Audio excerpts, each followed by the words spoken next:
자, 저희는 오늘 제13회 원래 포럼에서 ESG에 관한 얘기가 거의 매일 신문에 나오고 있기 때문에 ESG에 관한 인사이트를 받기 위해서 오늘 프로그램을 마련하고 있습니다.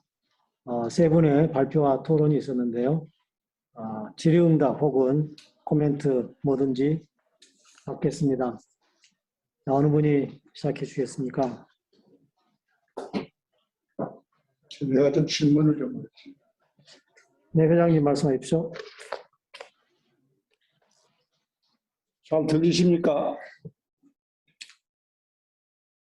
네, 제가 우선 대체적으로 듣는 입장에서 이렇게 보면 일반 산업에 대한 이야기가 대부분이고 해운업계가 관심을 갖고 특히 해운업계가 ESG 관련해서 어떤 부분이 문제인가 이런 부분에 대한 조금 설명이 좀 더 있었으면 좋겠다 하는 생각이 들고, 지금 아까 우리 권의진님이 발표하신 거기에 평가 요소를 보면은 사실상 말이 ESG이지 해운 회사의 경영 전반에 대한 이야기입니다. 그런데 실제 지금 해운업계가 여러 가지 환경, 사회적인 책임, 지배구도를 이야기를 하지만은 당장 눈앞에 나가 있는 현안 문제로 가장 민감한 부분은 환경 문제, 조금 좁혀서 이야기를 하면은 탈탄소화 문제입니다. 왜 탈탄소화 문제가 해운업계에서 가장 중요하게 생각하고 부담스럽게 생각하느냐 하면은 아까 우리 권혜진님이 잠깐 발표하신 것 중에 그 월마트, 여기는 미국의 대형 리테일러입니다. 월마트나 지금 예를 들어서 거기에서 나온 아마존이나 이런 데서 요구하고 있는 거는 ESG 평가가 어느 기준 이상 되지 않으면은 화물을 주지 않겠다는 이야기. 그러면은 해운회사로 봐서는, 영업으로 봐서는 굉장히 핵심적인 요소다. 반면에 해운 금융과 관련해서는 소위 전 세계 쇼핑뱅크, 소위 쇼핑 론의 50% 이상을 차지하는 29개 대형 뱅크들이 소위 포세이돈 프린시펄이라는 거에 서명을 했습니다. 그 내용은 무슨 이야기냐면은 지속 가능성이라는 이야기하고 직결이 됩니다. 친환경 연료로 전환을 하다 보면 엄청난 비용이 필요할 것이고, 그 비용은 어차피 금융으로 조달을 해야 되는데 ESG가 어느 수준 이상으로 되지 않으면은 금융을 해주지 않겠다는 이야기입니다. 그럼 똑같은 맥락에서 지속 가능성하고 직결되는 이야기입니다. 그러면 현재 여러 가지 ESG라는 거가 해운 경영 전반에 대한 이야기고 해운 회사의 어떤 장래에 직결되는 문제다 하는 걸 보면은 ESG 평가가 굉장히 중요하다고 봅니다. 그래서 제가 우선 첫 번째 질문을 드리고 싶은 거는 그냥 단답형으로 제가 질문을 드리겠습니다. 한국의 ESG 평가 기관은 몇 군데나 있는 것인지 아무 분이 한번 대답을 해 주십시오.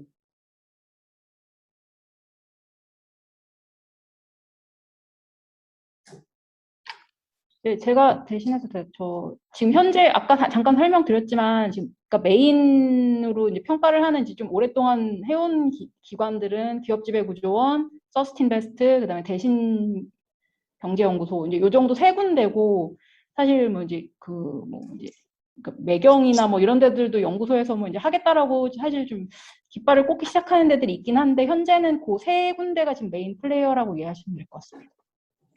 그러면은 이제 다음 이어서 또 질문을 드리겠습니다.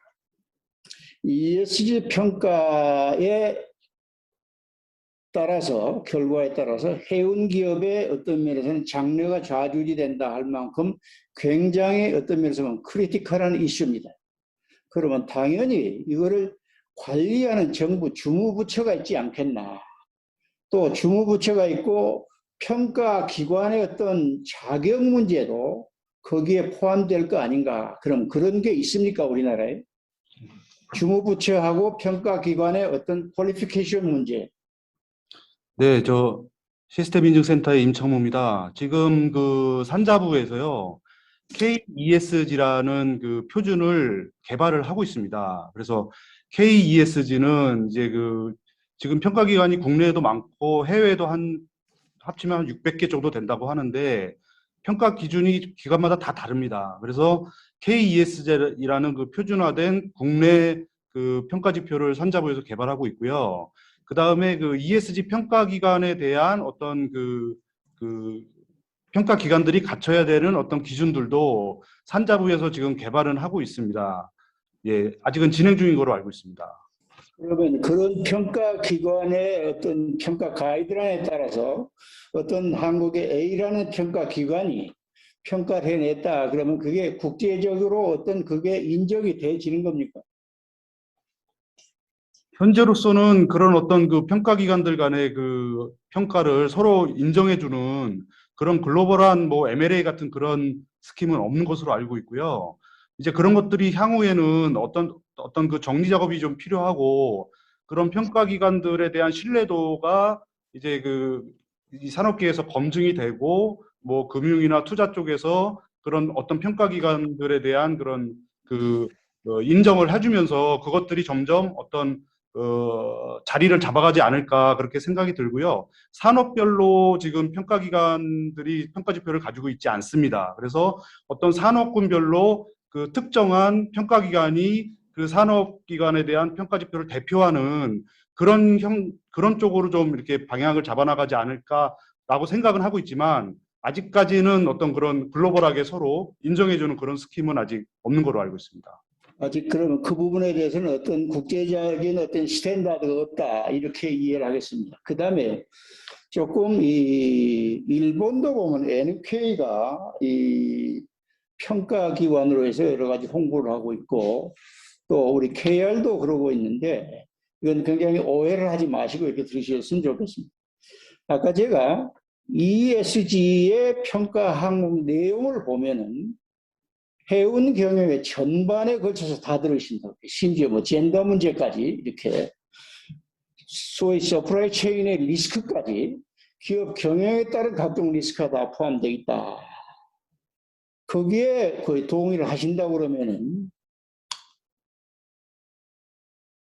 일반 해운계에서 이해를 하기는 KR은 선급의 고유 기능이라고 하면은 굉장히 테크니컬하고 안전의 전문 평가 기관이고 그거를 정부로부터 위임을 받은 기관이다 이렇게 생각을 합니다.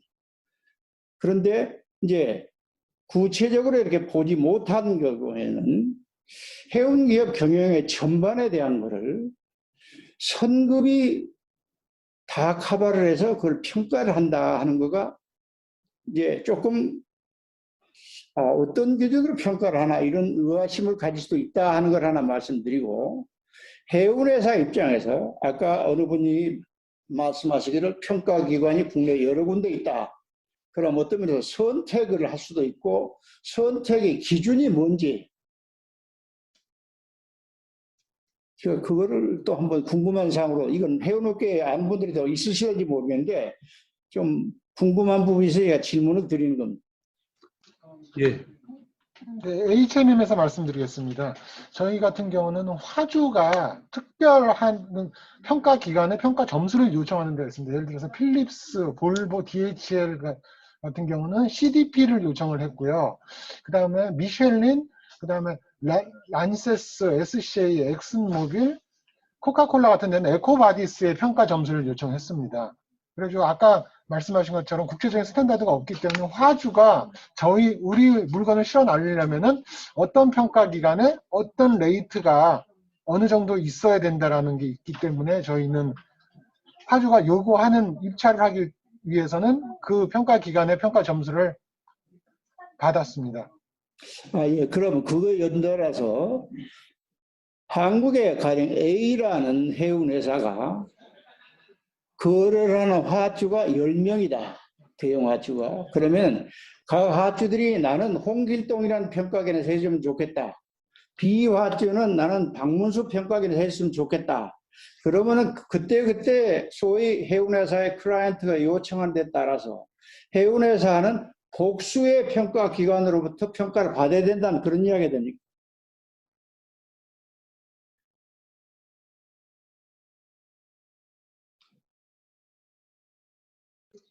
네, 저기 HM 같은 경우는 글로벌 화주가 몇 군데 요청하는 데가 몇 군데가 없었기 때문에 저희는 초기이기 때문에 그렇게 대응을 했고요. 만약에 점점 이게 평가를 원하는 기관들이 많아진다 그러면은 저희 쪽에서는 건의를 하려고 합니다. 우리는 에코바디스 아니면 CDP의 평가를 이렇게 받았는데 이걸로 가름할 수 있느냐, 반드시 그걸 받아야 되느냐를 갖다가 오히려 화주한테 요청을 한번 해보려고 합니다. 근데 아직까지는 새로운 평가 기관을 요청하는 데가 없었기 때문에 현재는 2군데만 지금 받아놓은 상태입니다. 이거는 선사 입장에서는 화주한테 어차피 평가 항목이 대동소이하다 그러면은 이걸로 좀 가름해 주십시오라고 선사 입장에서는 요청을 할까 합니다. 예, 그 다음에 저 마지막 질문입니다. 지금 해운 기업 입장에서는 굉장히 고민스러운 문제가 이 도처에서 지금 ESG 평가가 해운회사로 봐서는 마케팅이나 또는 파이낸싱에 아까 지금 장철 실장님께서 그린 파이낸싱이라는 말씀을 하셨는데 아마 그게 포세이돈 프린시플하고 일치되는 거 아닌가 비슷한 거 아닌가 싶은데 해운회사로 봐서는 언제 ESG 평가에 따라서 파이낸싱 또는 선사하에 화물을 주는 거가 발효를 할 걸로 보는 것인가 이게 질문이고 거기에 보충을 해서 왜 이런 말씀을 드리느냐 하면은 지금 현재 해운회사의 최대 관심사가 탈탄소화 바꿔의 이야기라면 대체 연료입니다. 대체 연료가 지금 여러 가지 거론되고 있는 게 LNG, 최근에는 소형 핵발전 기능까지 지금 거론이 되고 암모니아, 메탄올, 뭐 수소 여러 가지가 되고 있는데 첫 번째는 대체 연료에 대한 게 아직 정해지지 않았다. 제가 지금 말씀드린 건 소위 해운업계에서 이야기하는 ESG 리스크라고 지금 이야기를 하는 걸 제가 말씀드린 겁니다. 대체 연료가 선정이 되지 않았다. 그런데 최근에 예를 들어서 나오는 이야기는 2035년도부터는 내연기관의 선박은 일단 취향을 금지시켜야 된다는 이야기가 나올 정도다. 바꿔 이야기를 하면은 2035년 이후부터는 화석 연료를 쓰는 선박이 나올 수가 없다. 이런 이야기. 물론 그것도 채택이 된 건 아니다. 반면에 지금 여러 가지 이야기 나오고 있는 게 소위 배출가스에 대한 소위 탄소 거래제라거나 탄소 국경세라거나 그 금액 자체도 확정이 안 된 데다가 IMO의 기준 다르고 미국, 중국, 인도 기준 다르고 또는 EC 기준 다르고 각자가 이렇게 하는 기준이 다르기 때문에 해운회사라 봐서는 예를 들어서 미국에도 기항을 하고 유럽에도 기항을 하고 이런 선사라 봐서는 자 어디 기준에 맞춰야 되는가 하는 것도 정해지지 않았다는 이야기입니다. 그러면은 그게 언제 정해지느냐에 따라서 해운회사의 선박 발주도 어떤 추진 엔진의 형태, 설계도 달라질 거고 거기에 따라서 해운회사가 파이낸싱도 달라질 거고 그 파이낸싱 요청에 응하는 금융권 입장에서도 ESG 평가 실적이 어떻느냐 물어볼 거고 또 발주를 하는 시점에는 지금 선사들이 가장 우려하는 게 그렇습니다. 탈탄소화를 하게 되면 연료비가 엄청 늘어난다. 그 비용은 화주가 부담을 커미트를 해주지 않으면 발주할 수 없다 이런 이야기입니다. 그렇기 때문에 아까 제가 말씀드렸듯이 화주들이 ESG 어느 기간 이상 되지 않으면 안 해주겠다. 화물을 안 주겠다는 이야기는 소위 지속 가능성에 문제가 있기 때문에 해줄 수 없다는 이런 이야기다. 그러면 아까 제가 처음에 질문드렸던 것 마찬가지로 ESG 평가 점수가 언제부터 전 해운계 아까 말씀드린 그런 다양한 ESG 리스크에도 불구하고 글로벌 해운 기업에 언제부터 그런 게 적용될 수 있을 걸로 보는가 이게 제 마지막 질문입니다.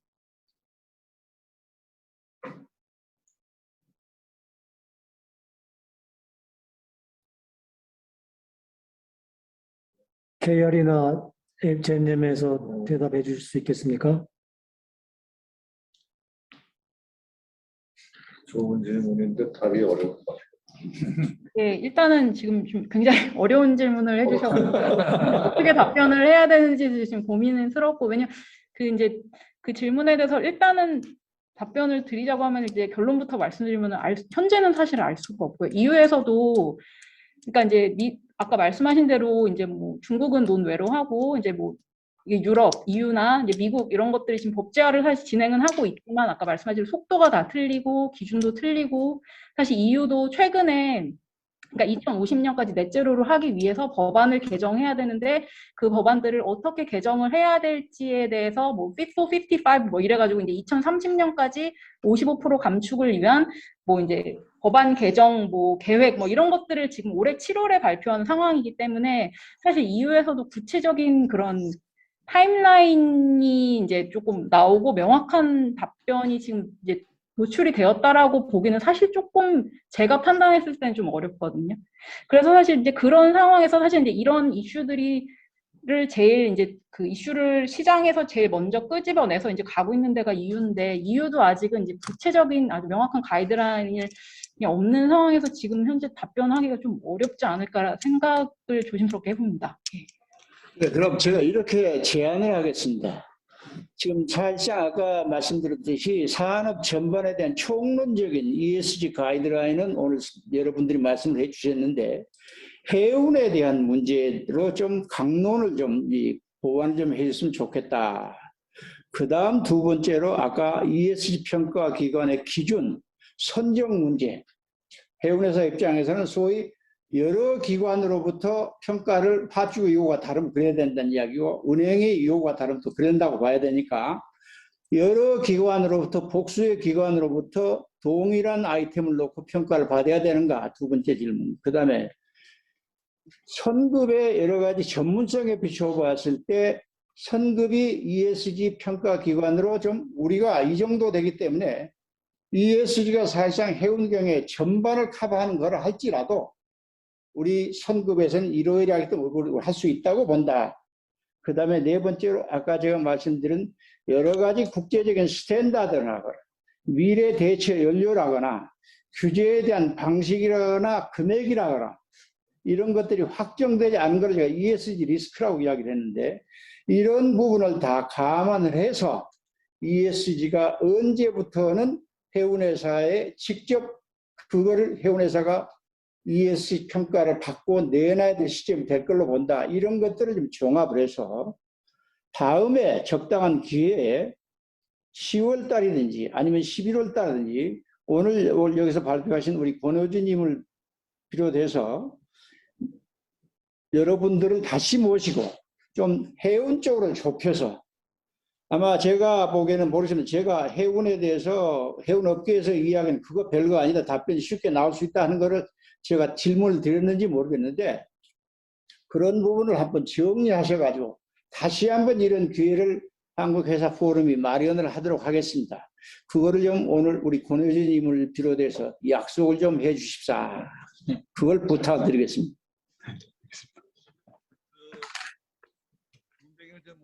권혜진님 약속하실 수 있어요? 고개를 끄덕끄덕. 아, 그러셨습니다. 네, 알겠습니다. 네, 준비하겠습니다. 네, 연락만 주시면 네. 예, 알겠습니다. 그럼 그렇게 다음 기회를 한번 마련하겠습니다. 네, 고맙습니다. 지금 시간이 예정됐던 시간이 다 돼가는데 다른 질문이나 코멘트 받겠습니다.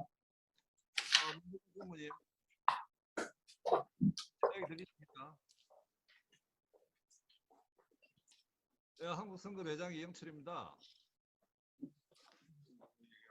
어느 분이 말씀을 하시는데 소리가 너무 작은 것 같습니다.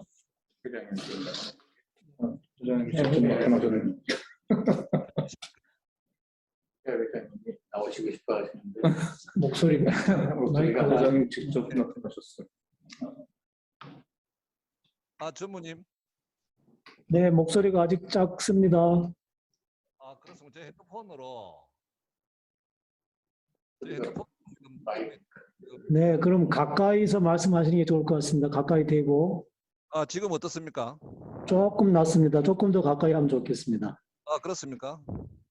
제가 그 핸드폰으로 얼굴이 안 나오시고 손가락 안 나오시고 얼굴 아, 가리고 말씀하세요. 좀 낫습니까? 네. 네, 예. 말씀하십시오. 그 얼굴은 안 보이더라도 그 조금 이렇게 마이크를 가까이 해서 그 우리 윤민현 대표님께서 말씀하신 부분에 대해서 조금 제가 제 나름대로 그 생각하고 있는 바를 잠깐 말씀드리고자 합니다. 우선 그 윤민현 대표님 좋은 말씀 감사하고요. 항상 여러 가지 뭐 언론에서 보도되고 있는 내용들을 잘 보고 있습니다. 그리고 신용화 사장님, 그리고 우리 문정무님, 정병숙 변호사님도 그 화면으로 뵙게 돼서 정말 반갑습니다. 그리고 장세호 실장님도 뵙게 돼서 반갑고요. 우선 여러 가지 이제 말씀을 많이 하셨는데, 여러 가지를 우리 그 윤민현 대표님께서 말씀하셨는데 그 여러 가지 섞어서 말씀하셨기 때문에 그 들으신 분들이 약간 그 혼선도 생길 수 있을 것 같고, 그래서 제가 조금 이렇게 말씀을 드리고 싶은 게, 우선 첫째, 케알이 이런 일을 할 수 있느냐 하는 부분에 대해서는 제가 작년에 그 회장으로 취임하고 난 다음에 제일 먼저 해외 언론에서 ESG 관련 문제가 굉장히 논의되기 시작할 때 국내 언론에서는 거의 작년 초에도 조용했었거든요. 그래서 제가 생각한 게 이 ESG 문제가 세계적으로 아마 그 화두가 될 것 같다. 이래서 저희 직원들 보고 한국 성급이 국내 해운 조선업계의 ESG 평가와 관련해서 그 할 수 있는 역할이 뭐냐, 그리고 한국 성급이 그 한국 해운회사와 한국 조선업계의 ESG 평가와 관련해서 도와줄 그 한국 성급이 사회적 역할을 할 수 있는 것을 하기 위해서 ESG 부분을 저희들이 그 특별팀을 만들어서 준비를 하게 되었습니다.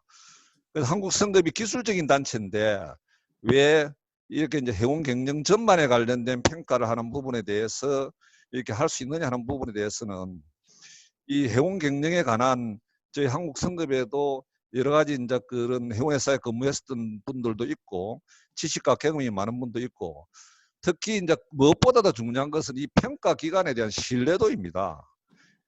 저희 성급이나 안 그러면 타 아양사 성급들도 마찬가지겠습니다만, 어떤 평가 기관의 신뢰가 주는 게 굉장히 중요하기 때문에 저희 한국 성급은 지난 61년간 세계적으로 국제적으로 인정받는 성급으로 성장했기 때문에 충분히 어떤 ESG 분야에 있어서도 평가를 하면 국내 선사들이나 안 그러면 조선업계에서 한국 성급의 평가를 받는 것을 가지고 충분히 국제적으로 인정을 받을 수 있다는 자신감에서 이걸 시작하게 됐습니다. 물론 어떤 전문가들은 저희들 내부에서도 해운 경영의 경험이 많고 또 해운 경영을 전문했던 분도 있기 때문에 사람에 대한 문제는 별 문제가 안 될 걸로 보고, 그 다음에 이게 결국은 국제적으로 인정받을 수 있는 기관이 하는 게 굉장히 중요한데, 해운 조선업계에서는 저희 한국 성급이 그런 기관이다라고 판단했기 때문에 저희들이 이제 시작을 하게 됐고요.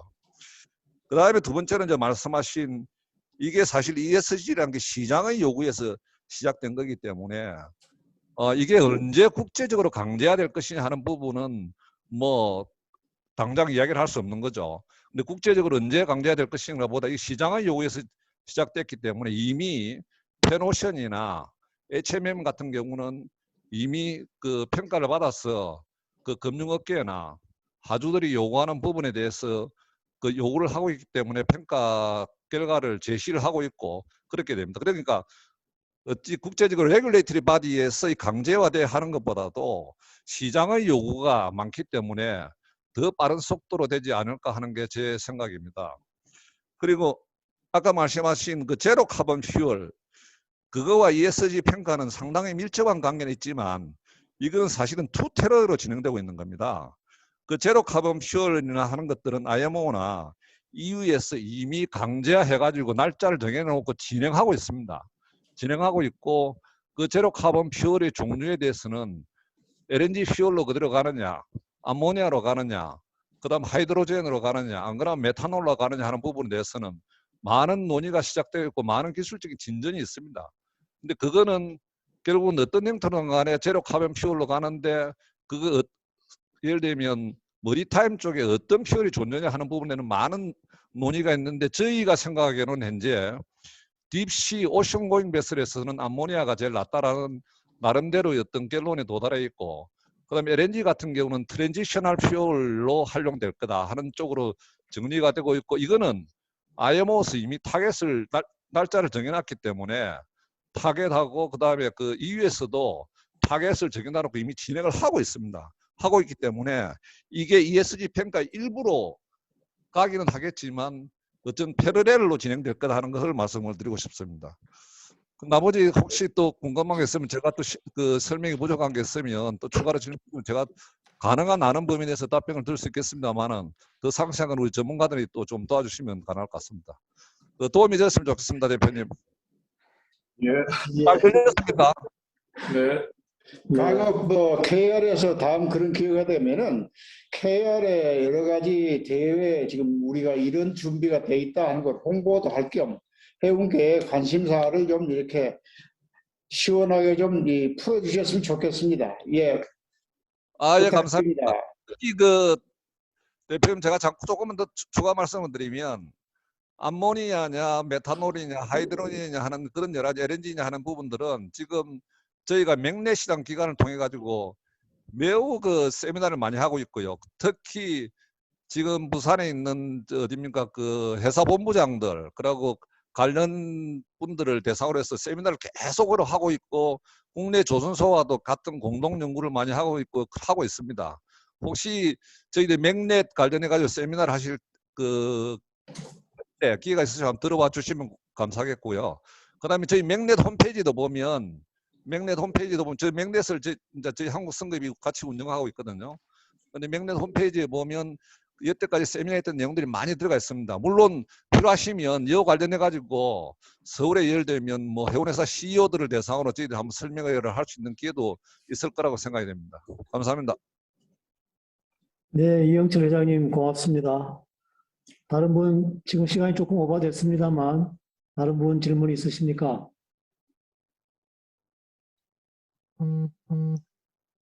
제가 좀 진영철 부장님 들어와 계시죠? 제가 좀 질문을 드릴까요? H&M이 지금은 A등급을 받고 있는데 바로 전에는 B등급이었거든요. 그래서 전반적으로 B등급이었다가 전반적인 A등급으로 바뀐 결정적인 게 뭐였느냐라는 좀 하고 실제로 레이팅을 받아보니까 한국 기업으로서 가장 변화하기 어려운 부분이 어느 부분이더냐. 그다음에 한국 기업으로서 해운 기업으로서는 ESG에 ESG 중 어느 부분이 가장 취약하더냐 이런 관점에서 설명을 좀 해주시면 좋겠습니다. 예, 저희 쪽에서는 가장 일단은 힘든 것들이 노동하고 인권들, 노동 인권, 심지어서는 뭐 장애인 고용, 그다음에 남녀, 그러니까 여성 고용 부분, 그다음에 거버넌스 지배 구조 같은 경우들도 있고요. 아울러서 저희가 사용하는 벤더들도 있습니다. 어차피 그러니까 화주 입장에서는 선사가 벤더시듯이 선사 입장에서도 벤더를 갖다가 평가를 해야 됩니다. 벤더도 ESG를 갖다 쓰는 벤더를 써야 되고요. 그래서 벤더 컨트롤, 벤더 통제 부분 같은 경우도 우리는 반드시 필요한 벤더인데도 불구하고 그 벤더가 그 ESG라던가 뭐 친환경적이 아니면은 평가 점수를 높게 받을 수 없습니다. 하지만은 안 쓸 수 없는 부분에 있고요. 그런 부분들이 조금 저희 쪽에서는 환경이 어차피 규제에 따라 가지고 같이 쫓아가면 되는 거긴 한데 S하고 S하고 G 부분, 특히 S 같은 경우 보면은 저희가 사회사업이라는 활동을 많이 해야 됩니다. 그러면 그런 것들은 다 돈이 들어가는 거거든요. 당장 우리는 손익과는 상관없이 봉사활동도 많이 해야 되고, 그 다음에 친환경적인 활동도 많이 해야 되고, 그런 부분이 사회사업 같은 부분이 경영자 입장에서는 과연 이게 할 필요가 있느냐 하는 어려움 같은 게 있습니다. 돈은 써야 되는데 이 돈이 실질적으로는 그 손익과는 직결되지 않지만은 반드시 해야 되는 부분. 그래서 경영진의 마인드가 가장 제일 중요하다고 생각됩니다. 네, 근데 한국 기업지배 구조원에서 레이팅을 받을 때 현재는 A 통합적으로 A를 받고 있는데 그 전에는 B를 받았거든요. 네. 그래서 뭔가가 많이 좋게 발전한 겁니까? 아니면 아, 네, 발전된 부분이 처음에는 저희가 처음 하다 보니까 어떤 걸 항목하는지를 몰랐었고요. 일단은 두 번째는 처음에 일단 대응을 하다 보니까 어떤 것들은 저희가 준비를 해서 레이팅을 올려야겠다. 권고사항 같은 거 있습니다. 지적사항들. 그게 전반적으로 있는 것들을 저희가 대응을 해가지고 미리 준비도 하고 서류 준비도 하고 내부 교육도 시키고 해가지고 그런 자체적으로 노력에 의해 가지고 A까지 받을 수 있었습니다. 하나를 딱 집어서 말씀드리기가 좀 어렵습니다. 네, 고맙습니다. 여기 계신 분도 다른 질문 없으십니까? 전무님, 네, 권견입니다. 말씀하십시오. 예, 안녕하십니까. 아니, 뭐, 예전 조금 화주 이런 부분 때문에 제가 한마디 말씀드리면은요. 예전에 회사 있을 때 한진해운이 그 지속 경영 가능 보고서를 2005년도부터 발간을 했습니다. 그래서 첫 발간이 2007년도에 했었고요. 그해부터 매 2년마다 그 지속 경영 가능 보고서를 발간했다. 2013년부터 매년 발간을 했었거든요. 근데 이제 하는 뭐라 그래야 되냐, 이 평가를 해주는 기관에 대한 아까 그런 말씀이 있으셔가지고 그 당시에 저희들이 2011년도부터 다우존스의 이제 지속 경영 가능 지수라는 게 있는데 그쪽에 가입을 해서 4년 동안 계속 이제 거기에서 이제 평가를 받으면서 그런 걸 했었거든요. 아마 그렇게 해서 그런 지수 가입이라든지 이런 걸 하게 되면은 굳이 여러 군데 평가를 받는 것 이상의 어떤 신뢰도를 가질 수 있지 않을까라는 그런 생각이 좀 들어서요.